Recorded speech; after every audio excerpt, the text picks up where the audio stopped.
আজি আমাৰ কেবিনেটে 2 লাখ চৰকাৰী চাকৰি আমি কি ধৰণে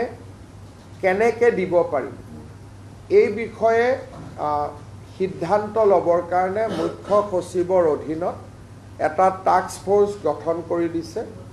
আৰু 3 মাহৰ ভিতৰত এই টাস্ক ফোৰ্সে ৰিপৰ্ট দিব যে কেনেকৈ অহা 5 বছৰত আমি 2 লাখ চৰকাৰী চাকৰি দিব পাৰোঁ। অৰ্থাৎ মুখ্য সচিব ডাঙৰীয়াই প্ৰতিটো বিভাগৰ লগত কথা পাতি চৰকাৰী বা চৰকাৰৰ দ্বাৰা নিয়ন্ত্ৰিত বিভিন্ন কৰ্পোৰেশ্যন আমাৰ বিশ্ববিদ্যালয় 6 শিডিউলৰ কাউন্সিল এই গোটেইবিলাকত মিলি